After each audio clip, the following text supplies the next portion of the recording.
बहुत समय पहले की बात है। किसी नगर में भरत नाम का व्यक्ति रहता था। वैसे भरत एक किसान था और कुछ मिले जमीन ही उसकी संपत्ति थी। उस जमीन पर जो फसल उगती थी उससे उसके परिवार का गुजर बसर होता था। जिस साल फसल अच्छी हो जाती थी वह साल भरत के लिए खुशी का साल होता था, लेकिन जिस साल फसल अच्छी नहीं होती थी उस साल उसके परिवार को बड़ी ही दिक्कतों का सामना करना पड़ता था। समय अपनी रफ्तार से आगे बढ़ रहा था और भरत अपनी जमीन पर पैदावार बढ़ाने के लिए हर संभव प्रयास करता रहता था। लेकिन भरत का एक पड़ोसी था। उसके पास कुछ गाय थी और गायों की कुछ बछड़े थे। उसका पड़ोसी एक ग्वाला था। अपनी गायों का दूध वह घर घर बेचकर अपना गुजर बसर किया करता था। लेकिन उसकी एक समस्या थी, वह गायों से दूध तो निकालना चाहता था, लेकिन जब बात उनको खिलाने पिलाने की आती, चारा डालने की आती, तो वह अपनी गायों को खुला छोड़ देता था, क्योंकि उसे पता था कि गाय दूसरों के खेतों में जाकर अपना पेट भर के वापस उसी के पास आ जाएंगी। उसका काम सिर्फ गायों से दूध निकालने का था। उनकी देखभाल का जिम्मा वह लेना ही नहीं चाहता था। इसकी वजह से बहुत से लोग उसे तानी भी दे देते थे, क्योंकि गाय जब उनके खेतों में घुसती थी तो फसलों को बड़ा नुकसान होता था। उससे शिकायत करते कि जब दूध तुम निकालते हो तो उसको चारा तुम क्यों नहीं डालते हो, क्यों हमारी फसल बर्बाद करने के लिए उसे खुला छोड़ देते हो। इस पर वह कहता कि मैं गायों को पूरे दिन बांध के नहीं रख सकता, उनको खुला भी छोड़ना चाहिए। गाय हमारी मां होती है और अगर तुम्हारी फसल खराब होती है तो तुम अपनी फसलों की निगरानी रखो। मैं कौन सा तुम्हारे खेत में छोड़ने के लिए जाता हूं। और इस प्रकार वह अपनी बात को ऊपर रखते हुए दूसरों को नजरअंदाज कर देता था। एक दिन सुबह सुबह जब भरत अपने खेतों में गया तो उसने पाया कि रात में गाय ने उसकी खेत की बहुत सी फसल खराब कर दी थी। उस खेत में उसने गाय के पैरों के भी निशान देखे। अब उसका यकीन पक्का हो गया था कि यह गाय उसकी पड़ोसी की ही थी। इसीलिए उसने सोचा कि वह अपने पड़ोसी को इसके शिकायत करेगा। लेकिन तभी उसे याद आया कि पड़ोसी को शिकायत करने का कोई फायदा नहीं है, क्योंकि वह उसकी बात को मानेगा ही नहीं। और आखिरकार उसने फैसला किया कि वह रात में अपनी फसल की देखभाल वहीं खेत में अपने झोपड़ी में रहकर किया करेगा। उसने घर आकर अपनी पत्नी को अपना यह विचार बताया कि आज रात से मैं खेतों में ही सोया करूंगा। इस पर उसकी पत्नी ने भी कोई विरोध नहीं किया, क्योंकि उसे पता था कि फसल अच्छी नहीं होगी तो फिर से कलह के दिन आ जाएंगे। उस रात को भरत अपना खाना खाकर अपनी लाठी को तैयार करके अपनी झोपड़ी की तरफ निकल पड़ता है। आज उसने फैसला कर लिया था कि आज से जब तक फसल नहीं कटेगी वह खेतों में अपनी फसल की देखभाल किया करेगा। लेकिन उसके मन में एक असमंजस की स्थिति भी थी। उसने सोचा कि अगर गाय मेरी फसल खाने के लिए आती है तो मैं उसे लाठी से मार तो नहीं सकता। बचपन से उसके संस्कारों से उसकी ऐसी मान्यता थी कि गाय उसकी मां समान है और मां पर कोई लाठी कैसे चला सकता है। तो यहां पर असमंजस की स्थिति तो खड़ी होनी ही थी। इसीलिए उसने सोचा कि मैं गाय को लाठी मारने के बजाय उसे ऐसे ही हाँक दिया करूंगा। गाय वैसे ही हाँकने से खेत से बाहर चली जाएगी। लेकिन रात में जब गाय फसल खाने के लिए उसके खेत में पहुंची तो उसने खेत से बाहर हाँकने का बहुत प्रयास किया। वह इस कोने से गाय को बाहर हाँकने की कोशिश करता तो गाय उस कोने पर पहुंच जाती, लेकिन गाय उस खेत से बाहर निकलने का नाम ही नहीं ले रही थी। इससे भरत की झल्लाहट बढ़ती जा रही थी। अपने गुस्से की वजह से वह खुद पर से बेकाबू होता जा रहा था और आखिरकार वह घड़ी भी आ गई जब वह अपने सारे संस्कार भूल गया। और जब आदमी गुस्से से भर जाता है तो उसका विवेक, उसकी बुद्धिमानी, उसकी सोच सब कुछ खत्म हो जाती है। ऐसा ही कुछ उसके साथ भी हुआ। वह भूल चुका था कि उसके संस्कार क्या है और आखिरकार उसने लाठी उठाकर उस गाय को पीटना शुरू कर दिया। इससे वह गाय खेत से बाहर भागने की कोशिश करने लगी और बाहर भागने की कोशिश में वह गाय एक जगह पर पानी में लिपटकर वहीं जमीन पर गिर गई। और बदकिस्मती से जहां पर वह गाय गिरी थी वहीं पर जमीन पर एक बड़ा सा पत्थर भी पड़ा हुआ था, जिसके कारण उस गाय की उस पत्थर पर गिरने की वजह से वहीं पर मौत हो गई। यह घटना होने के बाद भरत का गुस्सा एकदम ठंडा हो गया। उसको एहसास हुआ कि उसे कितनी बड़ी गलती हो गई। उसे समझ नहीं आ रहा था कि उसे क्या करना चाहिए। क्या उससे कोई पाप हो गया कि उसे ऐसा नहीं करना चाहिए था। इसी सोच विचार में वह पूरी रात सो नहीं पाया और उसके सामने वह गाय तड़पती रही। उसने उसका इलाज करने की भी कोशिश की, लेकिन रात में ना तो उसे कोई चिकित्सक मिल सकता था और ना ही मदद के लिए आसपास कोई मौजूद था, क्योंकि उसका खेत गांव से बहुत दूर था। वह पूरी रात उस गाय के सामने बैठा रहा और उस गाय को अपनी आंखों के सामने तड़पता हुआ देखता रहा। उसका दिल बार बार धिक्कार रहा था। वह खुद से कह रहा था कि तूने कितना बड़ा पाप कर दिया, इसका प्रायश्चित तू कैसे करेगा। जैसे ही सुबह हुई तो गांव के कुछ लोग उस तरफ आ पहुंचे और जब उन्होंने भरत को एक मृत गाय के सामने बैठा देखा तो उन लोगों को पूरी घटना समझते देर नहीं लगी और भरत ने उनके सामने खुद माफी मांगते हुए कहा कि यह उससे बहुत बड़ा पाप हो गया है।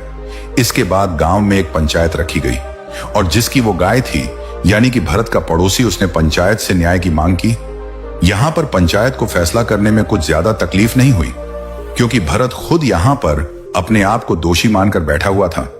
पंचायत में फैसला सुनाया कि जब तक भरत अपने इस पाप को धो नहीं लेता तब तक वो इस गांव में वापस नहीं आ सकता।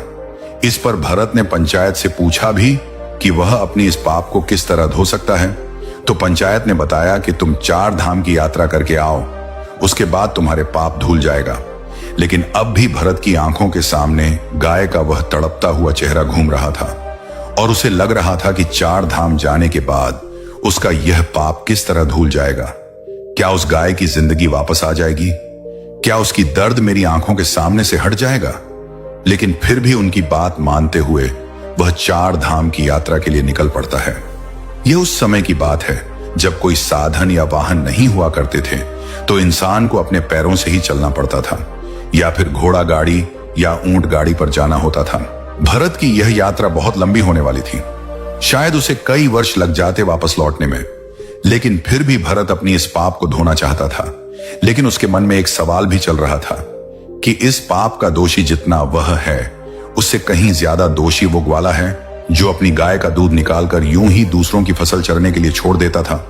यह सिर्फ उसके मन का एक सवाल था, लेकिन इस सवाल को वह वहां पर किसी से पूछ नहीं सकता था। जब वह अपने घर से 4 धाम की यात्रा के लिए निकल रहा था तो उसकी पत्नी ने भी उसके साथ चलने के लिए आग्रह किया, लेकिन उसने अपनी पत्नी को वहीं पर रहकर अपने खेतों की देखभाल और अपने बच्चों की देखभाल करने के लिए कहा और वह अकेला ही अपने पापों को धोने के लिए उस गांव से निकल पड़ता है। एक धाम से दूसरे धाम और दूसरे धाम से तीसरी धाम, इस प्रकार चलते चलते भरत को बहुत वक्त हो गया था। कई साल बीत गए थे, लेकिन भरत अब भी अपने आप को दोषी मान रहा था। उसके मन से उस गाय का वह चेहरा हट ही नहीं रहा था। जब वह अपने तीसरे धाम की यात्रा पर जा रहा था तो उस यात्रा के बीच में एक जंगल पड़ता था और उस जंगल को पार करते हुए वह धाम था। जब भरत उस जंगल को पार कर रहा था तो उसे उस जंगल में एक भिक्षु की कुटिया दिखाई दी। उसे बड़ा ही आश्चर्य हुआ क्योंकि वहां आसपास कोई भी और मनुष्य दिखाई नहीं दे रहा था। कई कई मीलों तक किसी इंसान की कोई बस्ती वहां पर नहीं थी और इस जंगल के बीच में यह एक भिक्षु अकेला क्या कर रहा था। इससे भरत की जिज्ञासा और ज्यादा बढ़ गई और वो अपनी जिज्ञासा को शांत करने के लिए उस भिक्षु के पास उस कुटिया में पहुंच जाता है। जब भरत उस कुटिया में पहुंचा उस वक्त वह भिक्षु ध्यान में लीन था, लेकिन जैसे ही भरत ने उस कुटिया में प्रवेश किया वैसे ही बौद्ध भिक्षु अपने ध्यान से बाहर आ गया। ध्यान से बाहर आने के बाद भरत ने उनसे पहले प्रश्न क्या किया? भरत ने पूछा, महात्मा, आप इस जंगल में अकेले किस प्रकार रहते हैं? यहां पर ना कोई इंसान है ना कोई बस्ती है, यहां पर आप अकेले किस प्रकार वास कर लेते? इस पर बौद्ध भिक्षु ने बड़े ही सहज भाव से उत्तर दिया कि इंसान को जीने के लिए सांसें और खाना चाहिए जो यहां पर भली भांति मिल जाती है। सांसें ये पेड़ पौधे हमें देते हैं और खाना भी ये पेड़ पौधे हमें जंगल में दे देते हैं। और जीने के लिए क्या चाहिए? इस पर भरत ने पूछा कि महात्मा, फिर भी इंसान को कोई तो चाहिए जिससे वह बात कर सके, जिससे अपनी भावनाएं व्यक्त कर सके। आपके पास तो यहां कोई भी नहीं है। इस पर बौद्ध भिक्षु ने जवाब दिया कि तुम्हें लगता है कि मेरे पास कोई भी नहीं है क्योंकि तुम्हारी आंखें सीमित चीज ही देख पाती हैं, लेकिन मेरे पास वह भी है जो तुम्हारी आंखें नहीं देख पाती और जो कण कण में बसता है। इन बातों से भरत को एहसास होने लगा था कि यह कोई साधारण भिक्षु नहीं है। इनकी समझ बहुत गहरी है और इनसे मुझे मेरे सवालों के जवाब मिल सकते हैं। इसीलिए भरत ने उनको अपनी पूरी परिस्थिति बयां कर दी और सारी बात बताने के बाद भरत ने भिक्षु से पूछा कि महात्मा, 2 धाम की यात्रा तो मैं कर चुका हूं और यह यात्रा करने के बाद भी मेरे मन का बोझ हल्का नहीं हुआ है। मुझे पता है कि मैं 4 धाम की यात्रा भी कर लूंगा तो भी मेरे मन की परिस्थिति यही रहेगी। कृपया करके आप मेरा मार्गदर्शन करिए। मैं अपने इस पाप को किस तरह धो सकता हूं, इस पाप से किस तरह मुक्ति पा सकता हूं। यह सुनकर वह बौद्ध भिक्षु जोर जोर से हंसने लगता है। इस बात पर इतना जोर जोर से हंसते हुए देखकर भरत उन भिक्षु से पूछता है कि महात्मा, इसमें हंसने की क्या बात है? आप इतनी जोर जोर से क्यों हंस रहे हैं? इस पर वह बौद्ध भिक्षु कहता है कि भंते, तुम उस पाप को धोने की बात कर रहे हो जो तुमने किया ही नहीं है। तुम अंधकार में भटक गए हो। जो तुमने किया वह कोई पाप नहीं था। वह तुम्हें लगता है कि पाप है, लेकिन वास्तविकता में वह पाप नहीं है। अच्छा ये बताओ, अगर तुम उस गाय को अपना पूरा खेत चरने के लिए छोड़ देते तो क्या वह सही होता? जरा सोचो। इस पर भरत कहता है कि नहीं महात्मा, वह तो बिल्कुल भी अच्छा नहीं होता, क्योंकि किसानी करना तो मेरा पेशा है, और वह अगर मेरे खेत की पूरी फसल खा जाती तो मैं अपना परिवार किस प्रकार चलाता, अपना गुजर बसर किस प्रकार करता। यह सुनकर उस भिक्षु ने कहा, तो यही बात तुम समझ नहीं पा रहे हो। तुम्हारा सबसे बड़ा कर्तव्य यही था कि तुम अपनी फसल की रक्षा करो। वही तुम्हारा सबसे बड़ा कर्म था, और अपने कर्म को पूरा करने के लिए चाहे इंसान को कुछ भी करना पड़े, उसे करना चाहिए, और वही तुमने किया। एक उदाहरण देते हुए भिक्षु ने बताया कि जिस प्रकार श्री कृष्ण ने धर्म की रक्षा के लिए कौरवों से युद्ध करने के लिए अर्जुन को गीता का उपदेश दिया और उसे युद्ध करने के लिए प्रेरित किया, क्योंकि वही उस वक्त की प्राथमिकता थी। हमें यह जरूर देखना होगा कि हमारी प्राथमिकता क्या है, और उसी प्राथमिकता के आधार पर हमें अपने कर्म का चुनाव करना होता है। इसके बाद भिक्षु ने भरत को समझाते हुए कहा कि जब तक तुम अपने आप को कर्ता समझते रहोगे, यानी कि करने वाला, तब तक तुम्हें दुखी होता रहेगा। तुम्हारा मन हमेशा संताप झेल रहेगा, क्योंकि तुम समझ रहे हो कि तुम करने वाले हो, तुम करता हो, और वही तुम्हारे दुख का कारण बन जाता है। इस परिस्थिति में तुम्हें लग रहा है कि तुम्हारी वजह से वह गाय मारी गई, क्योंकि तुम अपने आप को कर्ता समझ रहे हो, और यही तुम्हारे दुख का कारण है। लेकिन जब तुम अपने आप को सिर्फ क्रिया समझोगे, कर्म करने वाला समझोगे, तब तुम्हें दुख नहीं होगा, क्योंकि वहां पर तुम कर्ता नहीं हो, वहां पर तुम क्रिया हो करने वाला, और रचने वाला तो कोई और है। तुम इस नाटक में सिर्फ अभिनय कर रहे हो। अपना पात्र पूरा करो और यहां से चलते बनो। अपने आप को इस नाटक का निर्देशक कभी मत समझना, क्योंकि निर्देशक कोई और है। हम तो सिर्फ अभिनेता हैं जो अपना अभिनय कर रहे हैं, और इस अभिनय में जो पात्र हमें मिला है उसको भले भांति पूरा करना हमारा सबसे बड़ा कर्तव्य है। तुम्हें पात्र मिला है एक किसान का, इसीलिए तुम अच्छे से किसानी करोगे तो ही तुम्हारा निर्देशक, यानी कि इस नाटक का निर्देशक, खुश होगा। अगर तुम अपना अभिनय अच्छा नहीं करोगे तो उसे निर्देशक को कभी अच्छा नहीं लगेगा। इसीलिए तुमने कुछ गलत नहीं किया। तुम अपनी किसानी का पात्र बहुत अच्छे से निभा रहे थे, लेकिन वह कहते हैं ना कि संशय आत्म विनाशयति, यानी कि जिस मन में शक पैदा हो जाता है, जिस आत्मा में संशय पैदा हो जाता है, वह अपने विनाश पर पहुंच जाती है, वह खुद का विनाश कर लेती है। और यही तुमने किया। तुम्हारे मन में दुविधा उत्पन्न हो गई कि मैं किसानी करूं या मैं उस गाय के प्रति अपना कर्तव्य। एक सवाल जो भरत ने उन भिक्षु से पूछा वह बहुत गहरा था। जरा ध्यान से सुनिए। भरत ने पूछा कि महात्मा, जो कर्म हम करते हैं हमें उसका फल किस प्रकार मिलता है? अगर मैंने कुछ गलत किया ही नहीं तो मैं यहां पर प्रायश्चित क्यों भोग रहा हूं? और अगर मैंने अपना कर्तव्य निभाया है, अगर मैंने अपना कर्म पूरा किया है, तो मैं यहां पर दुख क्यों झेल रहा हूं? मेरा मन इतनी उत्पीड़न से क्यों भरा हुआ है? इस पर बौद्ध भिक्षु ने उसे समझते हुए कहा कि जब तुम जमीन में कोई बीज डालते हो फसल उगाने के लिए, तो तुम्हें कैसे पता चलता है कि तुम्हारी फसल कौन सा फल देगी? यह सुनकर भरत ने जवाब दिया कि महात्मा, यह तो बीज डालने के कई महीने बाद पता चलता है कि यह फसल कौन सा फल देने वाली है। जब तक हमें यह पता नहीं चलेगा कि यह बीज किस पेड़ का है, तब तक हमें कैसे पता चल सकता है कि यह पेड़ कौन सा फल देने वाला है? यह सुनकर भिक्षु मुस्कुराते हुए कहने लगे कि जिस प्रकार बीज को जमीन में डालने पर हमें पता नहीं होता है कि वह कौन सा फल देगा, उसी प्रकार कर्म करते हुए हमें यह पता नहीं होता कि इस कर्म का फल हमें किस प्रकार मिलेगा। हो सकता है उस कर्म का फल मिलने में कुछ देरी हो जाए, लेकिन उस कर्म का फल मिलता जरूर है। लेकिन इंसान में उतना संयम नहीं रहता, वो इतनी दूरदृष्टि नहीं रखता, वो उतना सोच ही नहीं पाता। उसे तो अपने कर्मों का फल तत्क्षण चाहिए। वह तो यह चाहता है कि जैसे ही मैं अपना कर्म करूं वैसे ही मुझे अपना फल मिल जाए। लेकिन ऐसा जिंदगी के किसी पैमाने पर नहीं होता है। कोई भी विद्यार्थी जब मेहनत करता है तो कई साल बाद उसे उस विद्या का परिणाम मिलता है। अगर कोई विद्यार्थी यह सोचे कि आज मैं यह पूरी पुस्तक पढ़ लेता हूं और कल ही मैं परीक्षा में बैठ जाऊं, तो ऐसा हो नहीं सकता है। उसे सालों साल अभ्यास करना पड़ता है और उस अभ्यास का फल उसे कब मिलेगा उसे यह पता भी नहीं होता है। लेकिन फिर भी इंसान यह समझ नहीं पाता और हमेशा अंधकार में भटकता रहता है। अपनी बात खत्म करते हुए भिक्षु ने कहा कि तुम अब अपने गांव लौट जाओ। तुम्हें 4 धाम की यात्रा करने की कोई जरूरत नहीं है। तुम अच्छे से गांव में जाकर अपना कर्म करो और वहां पर अपने परिवार की देखभाल करो। यही तुम्हारा अभिनय है और यही तुम्हारा पात्र है जो तुम्हें इस जीवन में निभाना है। यह सुनकर भरत कहता है, लेकिन महात्मा पंचायत ने मुझे दोषी पाया है और जब तक मैं अपनी सजा पूरी नहीं कर लेता, यानी कि अपना पाप नहीं धो लेता, तब तक मैं कैसे वापस जा सकता हूं। यह तो धोखा होगा, छल होगा, जिसका परिणाम मुझे बाद में भोगना होगा।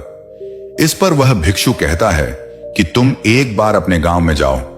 वहां की परिस्थिति बहुत कुछ बदल चुकी होगी। वो गांव वैसा नहीं रहा होगा जैसा कि तुम छोड़कर आए थे, क्योंकि तुम अपने कर्म अच्छे से कर रहे थे और उन कर्मों के परिणाम अब वहां पर तुम्हारे परिवार को मिलने शुरू भी हो चुके होंगे।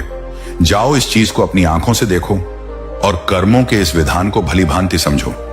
यह सुनकर भरत अपनी यात्रा के बीच से ही वापस अपने गांव में लौट आता है और गांव में लौटकर क्या देखता है कि उसका वह ग्वाला पड़ोसी जो गायों को यूं ही छोड़ देता था, उसके पास अब एक भी गाय नहीं थी और दूसरी तरफ उसके परिवार के नाम पर गांव में एक गौशाला बनी हुई थी, जहां पर गांव के लोग अपनी श्रद्धा से कुछ ना कुछ गायों को खाने के लिए चारा भेंट में देते रहते थे। यह दृश्य देखकर भरत आश्चर्यचकित रह गया। उसे समझ नहीं आया कि यह किस प्रकार हुआ। जब उसने लोगों से पूछा कि यह किस प्रकार हुआ, तो लोगों ने उसे बताया कि तुम्हारी जाने के बाद इस ग्वाले ने अपनी गाय रात में छोड़ना बंद नहीं किया और उसकी गाय दूसरों के खेतों में भी फसलों को नुकसान पहुंचाती रहती थी, जिससे सभी गांव वाले बहुत परेशान हो गए। और आखिरकार एक दिन पंचायत हुई और पंचायत ने यह निर्णय किया कि भरत से कुछ गलत नहीं हुआ था। अपनी फसल को बचाने के लिए अनजाने में ही उससे यह गलती हो गई थी, लेकिन यह गलती नहीं मानी जा सकती और इसीलिए जो गाय उस ग्वाले ने छोड़ रखी थी, उन गायों को पकड़कर एक गौशाला बनाई गई और वह गौशाला भरत के परिवार के नाम कर दी गई, क्योंकि पंचायत को एहसास हुआ कि भरत को दोषी मानकर उनसे बहुत बड़ी गलती हुई थी। इसीलिए गलती को सुधारने के लिए उन्होंने वह गौशाला भरत के परिवार के नाम कर दी। यह दृश्य देखकर भरत की आंखें खुला गईं। उसे उस भिक्षु की वह बात याद आ गई कि जब हम जमीन में बीज को डालते हैं तब हमें यह पता नहीं होता कि वह बीज क्या फल देगा, लेकिन जिस दिन वह फल देता है उस दिन हमें पता चला है कि हमारे वह कर्म कितना सार्थक था। दोस्तों, इस कहानी की सबसे बड़ी सीख यही है कि किस्मत आपके हाथ की लकीरों में नहीं, बल्कि आपकी सोच और कोशिशों में छिपी होती है। जो इंसान हालात से हार मान लेता है उसके लिए कोई रास्ता नहीं बचता, लेकिन जो इंसान उठकर खड़ा हो जाए वही अपनी नई मंजिल बना लेता है। दुनिया में किसी की किस्मत खराब नहीं होती, हमारे निर्णय खराब होते हैं, हमारा नजरिया कमजोर होता है और हमारी कोशिशें अधूरी रह जाती हैं। याद रखिए, भगवान हर किसी को बराबर अवसर देता है, लेकिन उन्हें पहचानना और पकड़ना हम पर निर्भर है। अगर आप अपनी सोच बदल लें तो आपकी किस्मत खुद बदलने पर मजबूर हो जाएगी, क्योंकि किस्मत का असली नाम है मेहनत, हिम्मत और खुद पर भरोसा। इसलिए आज से एक बात अपने दिल में उतार लें, किस्मत को दोष देना आसान है, लेकिन उसे बदलने की हिम्मत करना ही असली जीत है। और यह हिम्मत हर इंसान के अंदर होती है, बस उसे जगाने की देर होती है।